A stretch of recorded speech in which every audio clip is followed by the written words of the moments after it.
জয় students, আজিৰ ক্লাছত আমি ক্লাছ 7ৰ মেথছৰ প্ৰথম লেচনটো চাম নহয়, যাৰ নামটো আছে কিনো তেজৰী কমলাপতি। ঠিক আছে, এইটো একচুৱেলি কি বৰগীত হয়, এইটো আমাৰ শ্ৰী শ্ৰী মাধৱদেৱে লিখিছে নহয়। আমি জানো যে শংকৰদেৱ আৰু মাধৱদেৱে আমাৰ বৰগীত বহুত কেইটা সিহঁতে ৰচনা কৰিছে, যোনটো মানে স্পেচিয়েলি আপোনাৰ কিহৰ ওপৰত থাকে, ৰামকৃষ্ণ জীৱনলীলাৰ ওপৰত থাকে। ঠিক আছে, আৰু কেইটামান আপোনাৰ বহুত কেইটামান গীতবিলাক আছে। ইয়াতে যোনটো আছে নহয় তেজৰ কমলাপতি, সেইটো আপোনাৰ কৃষ্ণ ভগৱানৰ ওপৰত আছে, তেওঁৰ জীৱনলীলাৰ ওপৰত আছে হা। তাৰপিছত সেইটো আপোনাৰ লিখিছে কোনে? মাধৱদেৱে। মই অলপ কৈ দিওঁ কেনেকে আছে। আপোনাৰ তেজৰে কমলাপতি পৰ ভাতে নিন্দ না তেৰি চান্দ মোৰ পেশু উঠৰে গোবিন্দ হা। তাৰপিছত পদটো আছে ৰয়নে বিদুৰ দিশ ধলি বৰণ তিমিৰ ফেৰিয়া বাজ ৰবিৰ কিৰণ নহয়। যেতিয়া শুই আছে, সূৰ্য পোহৰটো পৰি আছে, সৎ পত্ৰ বিকশিত ভ্ৰমৰ উৰাই বজ্ৰ বধু দেখি মথে তোৱা গুণ গায় দাম হুদাম ডাকে তেৰি লৈয়া নাম হেৰ দেশ উঠিয়া আহিল বলৰাম নহয়, তেওঁৰ ডাঙৰ দাদাৰ নাম। নন্দ গেল বাথানে গোৱাল গেল পাল সুৰভি চাৰিতে লাগে উঠৰে গোপাল নহয়। শিৰ লবনো ৰৈয়া সিঙা বেদ বেনু সকালে মেলিয়া বৎস হাম্বালাবে ধনু কহয় মাধৱ মাই কিনো তপসাইলা ত্ৰিজগত পতি।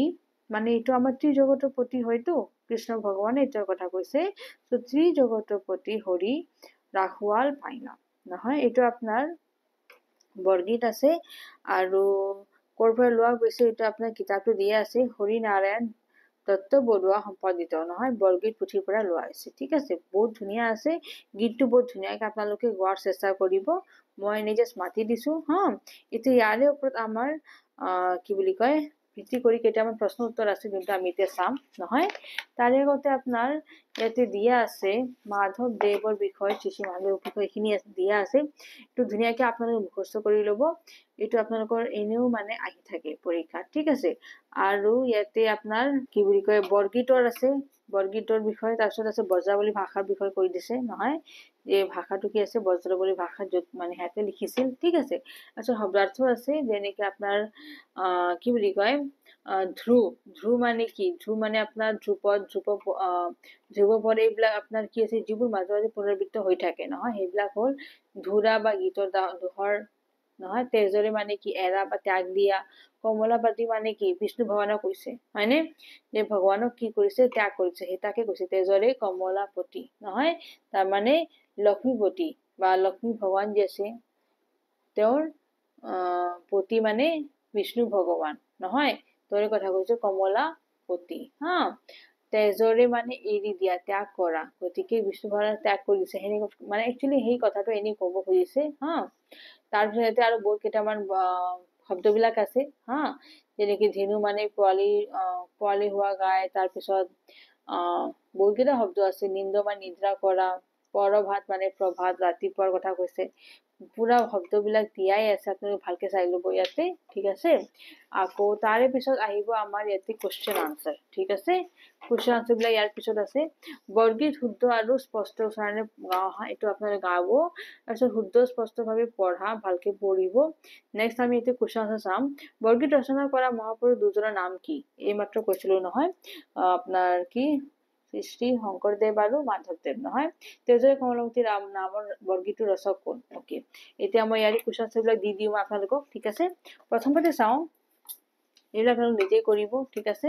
3 নম্বৰটো প্ৰথমটো চাওঁ। ৰচনা কৰা মহাপুৰুষ দুজনৰ নামটো হ'ল আপোনাৰ কি হ'ব ইয়াতে। এতিয়া প্ৰথম কুৱেশ্যন এইটো আছে নহয়, এইটো চাব। বৰগীত ৰচনা কৰা মহাপুৰুষ দুজনৰ নাম লিখিব দিছে নহয়। চ' বৰগীত ৰচনা কৰা এইটো ক নম্বৰটো আছে, 3ৰ কটো। বৰগীত ৰচনা কৰা আপোনাৰ মহাপুৰুষ দুজনৰ নাম হৈছে মহাপুৰুষ শ্ৰীমন্ত শংকৰদেৱ আৰু মহাপুৰুষ শ্ৰী শ্ৰী মাধৱদেৱ। ঠিক আছে শংকৰদেৱ আৰু মাধৱদেৱ ঠিক আছে নেক্সট খ নম্বৰটো আছে তেজৰী কমলাপতি নামৰ বৰগীতটোৰ ৰচক কোন হয় মানে কোনে লিখিছে কোনে ৰচনা কৰিছে হা সো খ নম্বৰটো চাম এতিয়া তেজৰী কমলাপতি নামৰ বৰগীতটোৰ ৰচক হৈছে মহাপুৰুষ শ্ৰী শ্ৰী মাধৱদেৱ নহয় মাধৱদেৱে ৰচনা কৰিছে হা নেক্সট এতিয়া আমাৰ গ নম্বৰটো চাম তিমিৰ ভেৰিয়া কি বাজ হয় নহয় এতিয়া আমি 3 নম্বৰটো চাম তিমিৰ ভেৰিয়া এটো গ নম্বৰটো ৰবিৰ কিৰণ ঠিক আছে মানে সূৰ্যৰ পোহৰ অৰ্থাৎ সূৰ্যৰ পোহৰ বাজ হয় ঠিক আছে নেক্সট আমি ঘ নম্বৰটো চাম যশোদাই কৃষ্ণ পুৱা কিয় জগাইছিল ৰাতিপুৱা যেতিয়া জগাই দিছিল কৃষ্ণ ভগৱানক যশোদাই কিয় জগাই দিছিল হা সো আনসাৰটো চাওঁ এতিয়া ঘ নম্বৰটো যশোদাই ৰাতিপুৱাৰ প্ৰকৃতিৰ অবৰ্ণনীয় সৌন্দৰ্য বৰ্ণনা দিয়া কৃষ্ণচন্দ্ৰৰ দৰে নহয় সুন্দৰ মুখখন চাবলৈ আৰু লগৰীয়াসকলৰ লগত গৰু চৰাবলৈ যাবৰ বাবে কৃষ্ণ ৰাতিপুৱা জগাই দিছিল ঠিক আছে তাৰমানে এটাতো ধুনীয়া ৰাতিপুৱা সৌন্দৰ্য দেখা পাইছিল সেইটো চোৱাৰ কাৰণে আৰু কি বুলি কয় গৰু চৰাব লাগে গতিকে হেনেকে যোৱাৰ কাৰণে উঠাই দিছিল ঠিক আছে নেক্সট আমাৰ এতিয়া চাবচোন আমাৰ ইয়াতে তাৰে পিছত দিছে ব্যাখ্যাটো কেনেকৈ লিখিব লাগে হা তো প্ৰথম স্তৰত আমাৰ প্ৰসংগ থাকে আমি যেতিয়া ব্যাখ্যাটো লিখিব যাওঁ প্ৰথমে আমি প্ৰসংগটো দিওঁ তাৰে তলত আমি সংগতিটো দিওঁ তাৰে তলত আমি ব্যাখ্যাটো দিওঁ ঠিক আছে তিনটা শাৰীত মেইন বস্তুটো তিনটা প্যাৰাগ্ৰাফত হ'ব লাগে প্ৰথমতে প্ৰসংগ তাৰপিছত সংগতি হা প্ৰসংগ সংগতি আৰু তাৰে পিছত হ'ব ব্যাখ্যা হা যেনেকৈ চাওকচোন ব্যাখ্যাটো যেতিয়া আপোনাৰ এইটো সবত ব্যাখ্যা কৰিব দিছে কহয় মাধৱ মাই কিনু তপখাইনা ত্ৰিজগত পৰি হৰি ৰাখৱাল পাইনা ঠিক আছে এইটো যেতিয়া আমি ব্যাখ্যাটো কৰিবলৈ যাম প্ৰথমতে প্ৰসংগটো দিম যুক্ত কথা ফাকি বা পদ ফাকি আমাৰ পাঠ্যপুথিত অংকুৰণৰ তেজৰে কমলাপতি নামৰ পাঠ্যপুথিত তুলি দিয়া হৈছে আৰু ব্ৰজবুল ভাষাৰ এই আপোনাৰ বৰগীতটোৰ অংশটো কোনে লিখিছিল শ্ৰী শ্ৰী মাধৱদেৱে ৰচনা কৰা হৈছে হা তাৰপিছত আমি সংগতিটো দিম যে বস্তুটো কিয় মানে এই লাইনটো যে আহিছে পদটো ক'ৰ পৰা আহিছে কিয় লিখিছে সেইটো হ'ল সংগতি তাৰে তলত দিম আমি ব্যাখ্যা কৰিম যে বস্তুটো যে দিছে এইটো কি আছে কি বুজাইছে নহয় ওকে ইয়াৰ পিছত আমাৰ চাইনৰ প্ৰশ্নটো কি আছেনো আপোনাৰ এটা আৰু এটা কথা দিছে কঠিন অৰ্থ যেনেকৈ ত্ৰিজগত মানে স্বৰ্গ মৰ্ত্য পাতাল নহয় তিনটা জায়গা কি বুলি কয় ত্ৰিজগত ভগৱান বিষ্ণু কোৱা যায় হা ৰাখৱাল ৰখিয়া বা গৰখীয়া ওকে চাইনৰ প্ৰশ্নটো কি দিছে তলত দিয়া পদ দুখাৰীত কোনে কাক কি কৈছে নহয়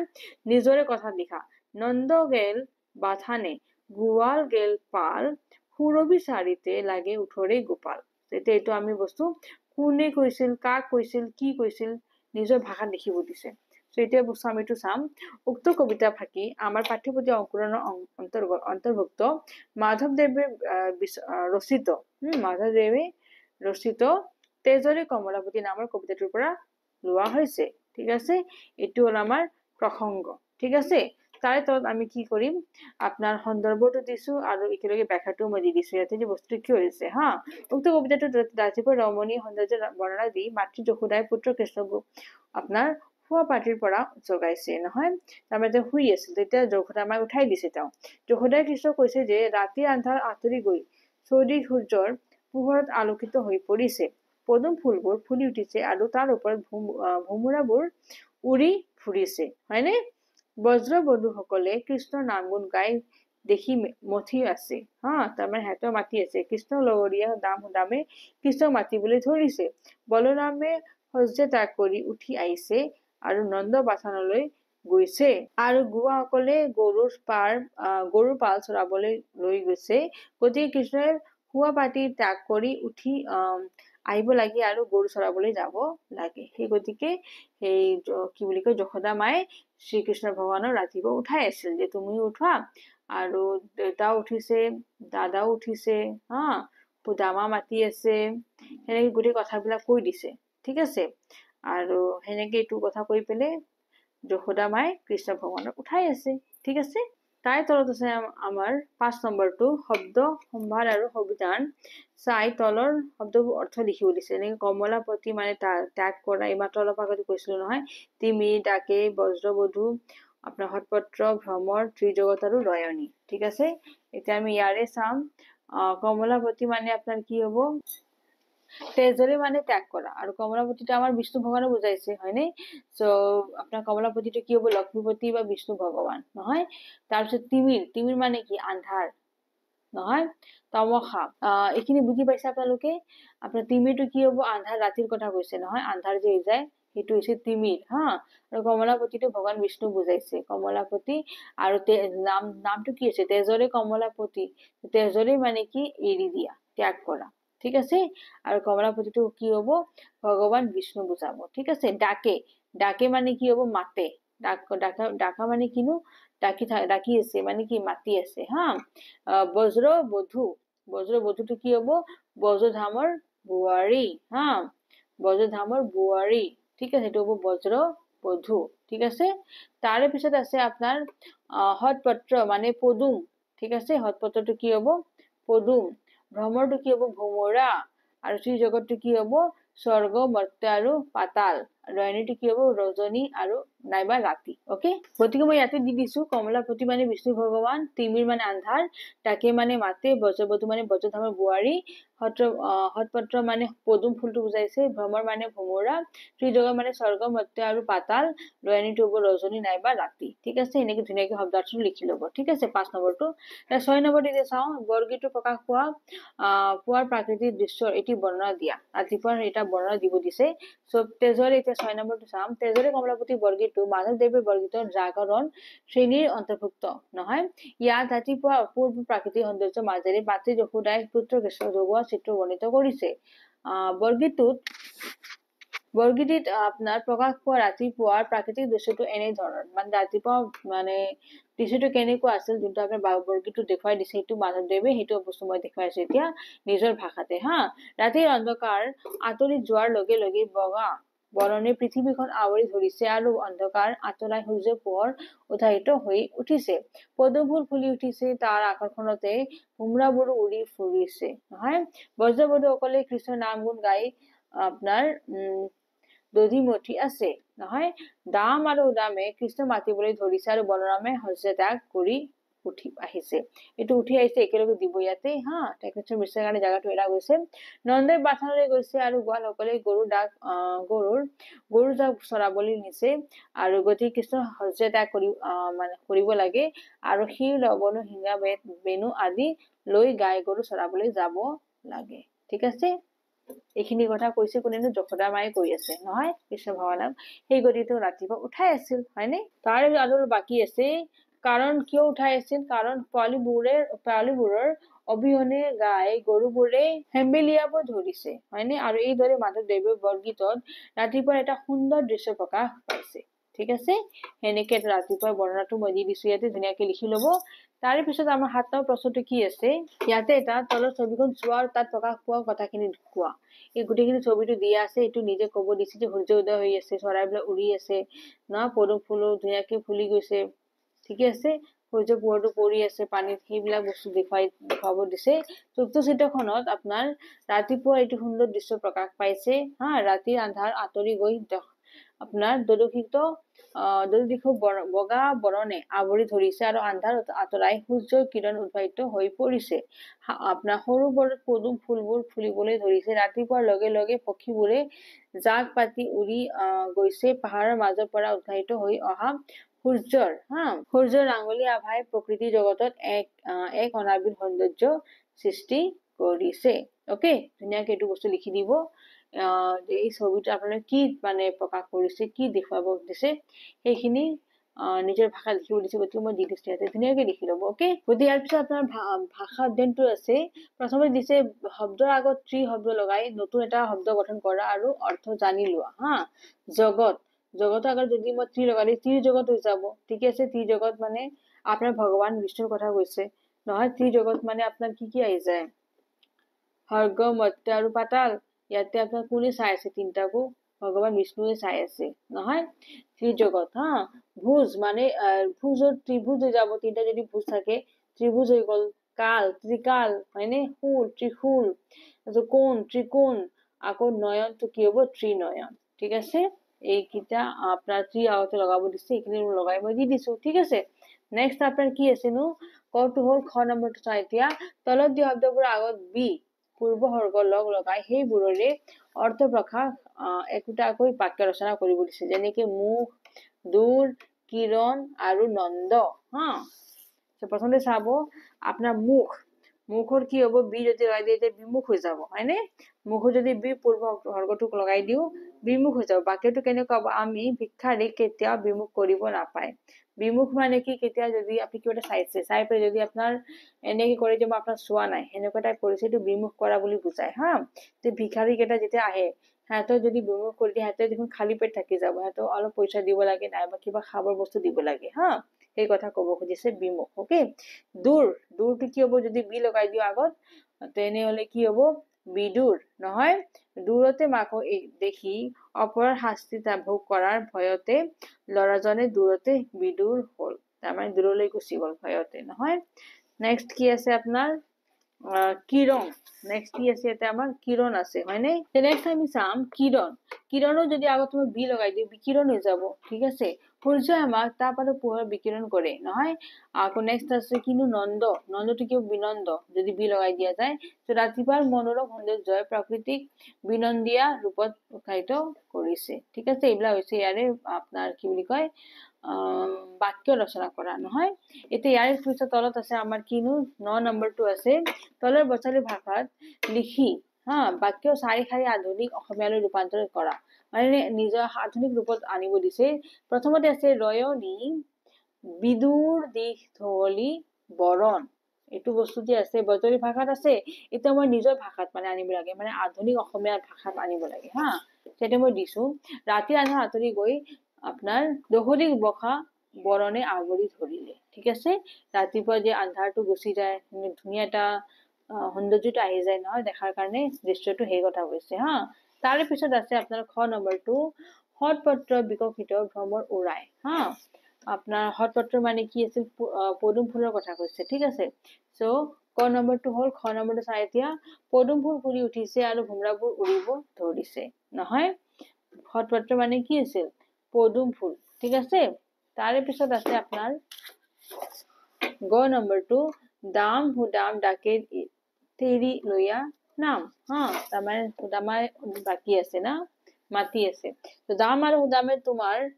নাম লৈ মাতিবলৈ ধৰিছে সেইটো হৈছে কাক মাতি আছে নো শ্ৰীকৃষ্ণ ভগৱানক মাতি আছে না হুদামাই সো তেওঁৰ লগৰজন হয় সো সেনেকে কৈছে যে হুদামাই তেওঁক মাতি আছে হা নেক্সট আছে ঘৰ নম্বৰটো ক্ষীৰ লবনো লৈয়া হিংগা বেদ বেনু নহয় সো এইটো হ'ব কিনো ক্ষীৰ লবনো লৈয়া হিংগা বেদ সো এটা চাবচোন মানে এইখিনি আপোনাৰ যিমান যি ট্ৰান্সলেট কৰিলেও আপোনাৰ বেলেগ একো নহব কিয় জানেনে লবনো মানে জানে আপোনালোকে মাখন হয় নহয় লবনো মানে কি মাখন হা সৰি মাখন ঠিক আছে আৰু হিংগাটো এটা আপোনাৰ মুৰলি যে বজায় নহয় আপোনাৰ কি বুলি কয় ভগৱানে ঠিক আছে হিংগা এটা আপোনাৰ যন্ত্ৰ আছে হা তাত ফু মাৰিব লাগে সো হেনেকে ফু মাৰি পেলে আৰু বেনুটো কি আছে আপোনাৰ মুৰলি আছে হয়নে মুৰলি ঠিক আছে সো আপোনাৰ বেতৰে বনোৱা মুৰলিটো ফু মাৰিবৰ কাৰণে গৈছে হেনেকে শব্দটো আহিব হা সো ইয়াতে আপোনাৰ তিনটা বস্তু একেলগে কথাটো কৈ দিছে সেই গতিকে ইয়াতে আপোনাৰ যেতিয়া আপুনি আধুনিক ভাষা লিখিবলৈ যায় বেছি আপুনি ইফাল ফল কৰিব নোৱাৰিব হা সেই গতিকে ইয়াতে আপোনাৰ চাওকচোন বেনু মানে কি বাঁহী বা মুৰলি হিংগা মানে কি হিংগেৰে হজা ফু দি বজোৱা এবিধ বাদ্যযন্ত্ৰ আৰু লবনো মানে কি মাখন লনি নহয় গতিকে তাকে ইয়াতে ক'ব খুজিছে যে আপোনাৰ কি বুলি কয় মাখন লৈ পেলে আৰু কি বুলি কয় মুৰলিটো বজাব দিছে একেলগে ঠিক আছে ফু মাৰি শব্দটো ওলাব দিছে সেই কৈছে ঠিক আছে নেক্সট চাবচোন আপোনালোকৰ এতিয়া মই এইখিনি দিছিলো নহয় এইখিনিটো মোৰ হৈছে 9 নম্বৰটো 10 নম্বৰটো চাম হেডা এটা শব্দ প্ৰকাশ কৰা গৰু বন্ধা ঠাই মানে কি হ'ব গোহালি হ'ব ঠিক আছে যিয়ে ৰাতি নেদেখে কুকুৰি কণা ঠিক আছে যিয়ে সকলো জানে তো সৰ্বজ্ঞ হ'ব মানে সব জানে যিজনে সকলোৰে মাজত প্ৰিয় এটো কি হ'ব জনপ্ৰিয় যাক সহজে লাভ কৰিব নোৱাৰে এটো কি হ'ব দুৰ্লভ নহয় যিজনে বিষ্ণু উপাসনা কৰে এটো কি হ'ব বৈষ্ণৱ যেনে বিষ্ণু ভগৱানৰ উপাসনা কৰে তেওঁ কি বুলি কম আপোনাৰ বৈষ্ণৱ বুলি কম ঠিক আছে ইয়াৰ পিছত কি দিছে আপোনাৰ জ্ঞান সম্প্ৰসাৰণৰ 11 নম্বৰ প্ৰশ্নটো বৰ্গীটো চাৰিটা আখৰেৰে গঠিত এটা শব্দ আছে নহয় সো সেই শব্দটোৰ প্ৰথম আখৰ দুটা মিলি বল বুজায় আৰু শেষৰ আখৰ দুটা মিলি মানুহৰ নাম বুজায় হা শব্দটো বিচাৰি উলাই লিখিব দিছে সেটা কি হৈ যাব আপোনাৰ বল যদি আগতে বল হয় মানুহৰ নাম মানে ৰাম যদি ধৰো বলৰাম হৈ যাব তো ডাঙৰ দাদাজন নহয় বলৰাম ঠিক আছে এতিয়া চাওকচোন বলৰাম হৈ গ'ল নহয় মানুহজনৰ নাম ৰাম হ'ল মানুহজনৰ নাম আগতে বল দি দিলো বলৰাম হ'ল তেওঁৰ কৃষ্ণ ভগৱানৰ ডাঙৰ দাদাজনৰ নাম হয় বলৰাম আৰু এতিয়া কি কৈছে প্ৰথম আৰু তৃতীয় যদি মিডিল বুজাও প্ৰথম আৰু তৃতীয় মানে বৰা হৈ যাব দ্বিতীয় মানে এইটো হৈ গ'ল ল আৰু তৃতীয় হ'ব ৰা লৰা হৈ যাব ঠিক আছে চতুৰ্থ আৰু দ্বিতীয় চতুৰ্থ মানে ম আৰু দ্বিতীয় মানে ল মানে মল হৈ যাব মল জানে আপোনালোকে লেট্ৰিন ওকে এতিয়া নেক্সট আমাৰ কি কৈছেনো বজাবলী ভাষাত লিখা কথাখিনি পঢ়ি অভিনয় কৰে এইটো আপোনালোকে নিজে কৰি চাব ঠিক আছে অভিনয় কৰিব দিছে ড্ৰামা হৈ যায় তাৰপিছত আছে আপোনাৰ প্ৰকল্প 13 নম্বৰটো চাওকচোন দুটা বৰ্গীত সংগ্ৰহ কৰি দৰ্শকৰ নাম আৰু পৰিচয় লিখি শ্ৰেণী কোঠাত পঢ়ি শুনোৱা ঠিক আছে সো ইয়াতে মই এটা দিছো আপোনালোকক বৰগীতটো এইটো চাই ল'ব আপোনালোকে গোপাল কি গতি কলৈ কইলে নহয় গোবিন্দ কি মতি দিলে নাথে বিফলে বয়স হব গেলেৰে নহয় এইটো তাৰপিছত আছে পদটো আপোনাৰ যেনেকে এভৱ গহন বন নহয় আতি মুখ পাখে চন্ন তাহে হামু হৰিণা বেড়াই চৰি এনেকে ধুনীয়াকে মাতি ল'ব অলপ বেছি মানে কি বৰগীত এনে অলপ হেৰি হয় না টান হয় বস্তু ধুনীয়াকে মাতি পেলাই আপোনালোকে গান গাই ধুনীয়াকে চাব ঠিক আছে এইখিনি লিখি আছে বৰগীতটো আপোনাৰ এইটো ৰচক কোনে হয় শ্ৰীমন্ত শংকৰদেৱ হয় ঠিক আছে এতিয়াতো অলপ কি বুলি কয় অলপ বৰ্ণনা দি দিছো মই শ্ৰীমন্ত শংকৰদেৱৰ বিষয়ে এইখিনি আপোনালোকে চাই ল'ব ঠিক আছে ইয়াতে গোটেইখিনি তেওঁৰ বিষয়ে দি দিছো মই অলপ চব পৰিচয় ধুনীয়াকে লিখি ল'ব ঠিক আছে ইয়াতে আপোনালোকে অলপ পজ কৰি দিয়ক ভিডিঅ'টো মই অলপ থৈ দিওঁ অলপ সময়ৰ কাৰণে পজ কৰি দিছো মানে থৈ দিছো আপোনালোকে পজ কৰি দিও ভিডিঅ'টো কৰিবে ধুনীয়াকে লিখি লওক তেওঁৰ পৰিচয়টো আৰু ইয়াৰ আগৰটো আপোনালোকৰ যে আছিল বৰগীতটো তাতে পজ কৰি ধুনীয়াকে লিখি ল'ব আপোনালোকে বৰগীতটো মই মাতি দিয়া নাই এতিয়া ইয়াৰে পিছত আৰু নেক্সট আৰু এটা বৰগীতটো দিছো মই সেইখিনি লিখি লওক আপোনালোকে মই অলপ এৰি দিছো আপোনালোকে ধুনীয়াকে ভিডিঅ'টো পজ কৰি লওক পজ কৰি পেলে আৰু নাইবা স্ক্ৰীনশ্বট লৈ পেলে ধুনীয়াকে লিখি লওক ঠিক আছে এইখিনি লিখি লওক ইয়াৰে পিছত এইটো এইখিনি লিখি আছে এইখিনিলৈকে আপোনাৰ বৰগীতটো শেষ হৈ যায় এইটো আপোনাৰ ৰচনা কৰিছে মাধৱদেৱে মহাপুৰুষ মাধৱদেৱে আৰু ধুনীয়াকে লিখি লওক ঠিক আছে ইয়াৰে পিছত আপোনাৰ কি বুলি কয় 14 নম্বৰ প্ৰশ্নটো আছে এইটো যে বৰগীতৰ ব্যৱহাৰ কৰা বাদ্যযন্ত্ৰ ছবি সংগ্ৰহ কৰি তালিকা প্ৰস্তুত কৰা এইটো যে বাদ্যযন্ত্ৰবিলাক ইউজ কৰিছে কি কি নাম আছে নামবিলাক কৈ দিছো মই এই বৰগীতৰ ব্যৱহাৰ কৰা বাদ্যযন্ত্ৰসমূহৰ নাম হৈছে খোল তাল মৃদংগ আৰু বাঁহী নহয় এইটো বাঁহী হৈ গ'ল আৰু সেনেকে বাদ্যযন্ত্ৰসমূহ চিত্ৰ দিয়া আছে মই দি দিছো ইয়াতে ধুনীয়াকে এইটো লিখি ল'ব ঠিক আছে গতিকে এইটো মোৰ ভিডিঅ লাষ্ট কুৱেশ্যন আছিল ইয়াতে শেষ হ'ল লেসন 1 2 ধুনীয়াকে লিখি ল'ব হা ইয়াতে এইটো মই ভিডিঅ'টো ফিনিশ কৰিলো ভিডিঅ'টো যদি ভাল পাইছে please press the like button okay আৰু যদি সাবস্ক্ৰাইব কৰা নাই and please subscribe my exam duty channel okay যিমান পাৰে ভিডিঅ'ছ কেইটা শ্বেয়াৰ কৰিব আৰু এটা কথা ক'ব খুজিছো যে ইয়াতে মই 7 ক্লাস 7 প্ৰতিটো সাবজেক্টৰ কোৱেশ্চন প্ৰভাইড কৰিছো English maths Hindi SMS okay social science every subject so আপোনালোকে কি কৰিব ভিডিঅ' যাব হোম পেজত যাই পেলে তলৰ ফালে গৈ থাকিব ক্লাস 7 টো পাব নহয় তাতে সাবজেক্ট ওয়াইজ দিয়া আছে যোনটো লাগে আপোনাৰ সাবজেক্টৰ কোৱেশ্চন আনসাৰ ধুনীয়াকে তাৰে পৰা লিখিব পাৰিব হা যদি ভিডিঅ'টো ভাল পাইছে লাইক বাটন প্লিজ প্ৰেছ কৰিব তেতিয়া মই গম পাম যে আপোনালোকে বস্তুটো মোৰ ভাল পাইছে হা থ্যাঙ্কস ফৰ ওয়াচিং জয়